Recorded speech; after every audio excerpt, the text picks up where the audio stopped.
Assalamualaikum warahmatullahi wabarakatuh, sahabat petani semua. Kembali lagi di channel Mitra Bertani edisi khusus spesial bulan Ramadan.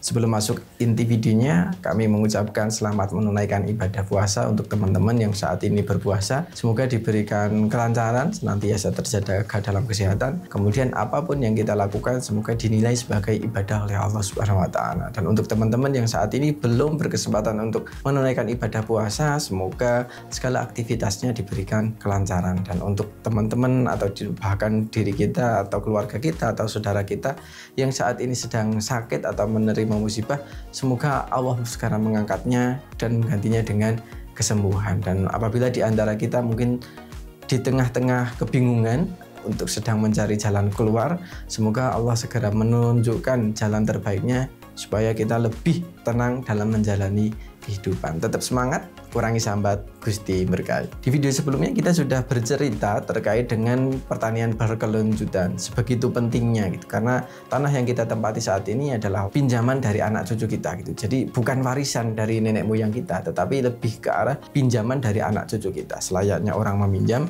itu harus mengembalikan dalam kondisi yang sama atau bahkan lebih baik daripada saat kita meminjamnya. Nah, semoga video kemarin itu bisa meningkatkan kesadaran kita gitu ya. Dan kalau kemarin sudah kita bahas terkait dengan prinsipnya, saat ini kita akan berbicara tentang tekniknya, teknik pertanian berkelanjutan. Yang pertama itu dimulai dari optimalisasi penggunaan lahan gitu. Jadi karena ada efek keseimbangan tadi, kemudian mengurangi biaya pengeluaran, kemudian efisiensi terhadap tempat, sumber daya, dan lain sebagainya. Makanya optimalisasi penggunaan lahan ini sangat penting. Apalagi kalau menurut beberapa data survei, tingkat kepemilikan lahan di Indonesia itu sangat rendah gitu ya. Jadi tiap petani rata hanya 0,25 hektar. Itu artinya banyak di bawahnya ya, jadi tingkat kepemilikan mungkin kurang dari 2.500 meter persegi, dan sebisa mungkin kita mengoptimalkan dari penggunaan lahan itu dengan cara melakukan tumpang sari. Nah, tumpang sari ini bisa kita lakukan dengan berbagai komoditas gitu ya, bisa 1, 2, bisa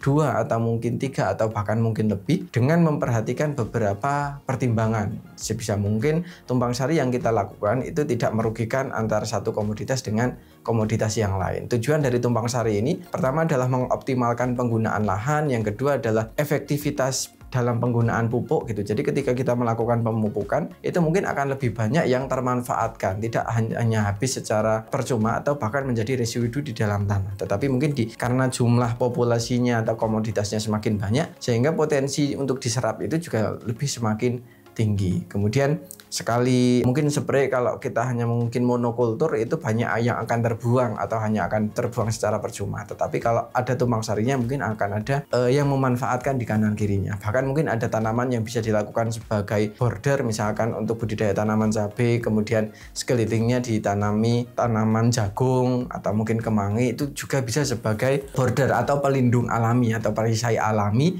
dengan tujuan untuk mengurangi potensi tanaman terserang dari hama. Dan ini mungkin juga di samping kita mendapatkan manfaatnya bagi tanaman, tetapi secara hasil juga kita diuntungkan. Yang kedua adalah melakukan rotasi tanaman. Jadi jangan melakukan pembudidaya tanaman secara terus-menerus dengan komoditas yang sama. Bisa mungkin teman-teman melakukan perollingan, jadi pergantian. Misalkan saat ini hortikultura, besok tanaman pangan atau kacang-kacangan dan lain sebagainya gitu. Jadi sebisa mungkin lakukan pergiliran, tujuannya adalah untuk memutus siklus atau rantai penyakit. Dan ini juga berlaku semisal ada klub, misalkan sepak bola itu bagus ya, tetapi setiap hari dia dipaksa untuk bermain secara terus-menerus. Tim yang bagus ini mungkin kalau awalnya bagus karena dipaksakan untuk setiap hari dia harus bertanding, secara performa pasti lambat laun dia akan menurun. Jadi untuk tim yang bagus itu juga perlu pengelolaan dan manajemen yang bagus.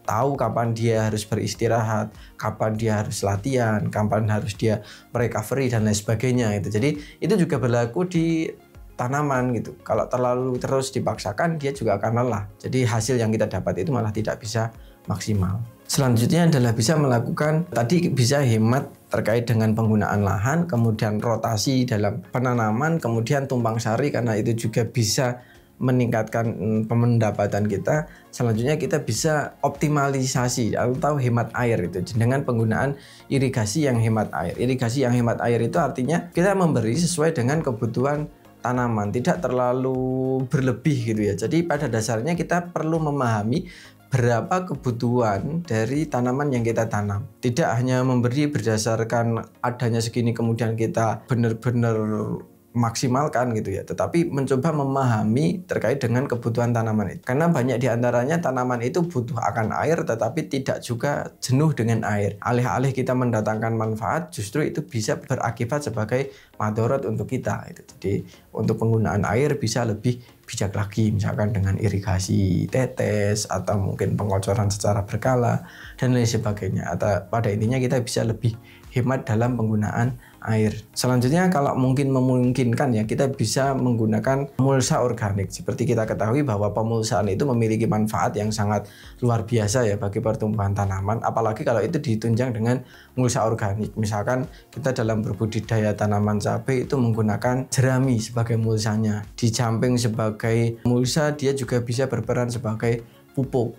Kemudian secara biaya pengeluaran itu juga bisa diminimalisir, kemudian efek pantulan cahayanya itu juga bisa kita minimalkan, dan banyak hal lain gitu ya. Ketika itu memang masih memungkinkan untuk dilakukan di teman-teman, bisa teman-teman lakukan. Jadi beberapa teknik yang mungkin bisa teman-teman lakukan, dan ini mungkin ada ya salah satu contoh teman kita sebagai petani itu di salah satu daerah ya, dia melakukan budidaya tanaman dengan mentumpang sarikan dengan tanaman jagung. Itu dari biaya pengeluarannya bisa dihemat, kemudian serangan dari hama dan penyakitnya itu bisa ditekan karena sudah ada bordernya itu, tetapi dari segi hasil itu sudah bisa ditingkatkan gitu ya. Jadi hasil dari tanaman utamanya kemudian mendapatkan tambahan dari tanaman bordernya. Peningkatan hasilnya itu bisa 30-50% dari biasanya, dan ini bisa diadopsi gitu ya. Jadi kita mencoba menggunakan lahan yang sesempit ini dengan seoptimal mungkin, kemudian memperhatikan efek dari penggunaan pupuk kimia yang berlebih itu juga bisa termanfaatkan, kemudian efek dari penggunaan pestisida itu juga mungkin bisa lebih kita optimalkan, pengeluaran bisa kita hemat, tetapi hasil bisa kita optimalkan. Ini semoga bisa menjadi referensi untuk teman-teman di luar sana untuk lebih berupaya untuk mengoptimalkan dari penggunaan lahan kemudian air yang kita miliki ini gitu ya, supaya asas pertanian berkelanjutan ini bisa tetap terjaga. Seperti yang tadi saya sampaikan, tim yang bagus itu tentu saja dimulai dari manajemen yang bagus juga. Jangan terlalu diforsir karena lama-kelamaan dia pasti akan lemah, akan capek, sehingga mungkin apa yang terjadi saat ini itu adalah efek dari pertanian di masa lampau. Jadi sebisa mungkin jangan terulang di masa mendatang. Mulai saat ini mungkin kita bisa memperbaiki sedikit demi sedikit sehingga kedepannya anak cucu kita itu bisa merasakan manfaat dari apa yang kita upayakan saat ini. Bisa menghasilkan tanaman yang lebih baik daripada saat ini yang kita hasilkan. Mungkin itu, semoga video ini bisa mendatangkan kemanfaatan. Tetap semangat, kurangi sambat, Gusti berkahi. Dan apabila video ini bermanfaat, jangan lupa klik like, comment, share, dan jangan lupa subscribe untuk tidak ketinggalan info terbaru dari kami. Terima kasih dari saya Zaki. Salam Mitra Pertanian Indonesia. Wassalamualaikum warahmatullahi wabarakatuh.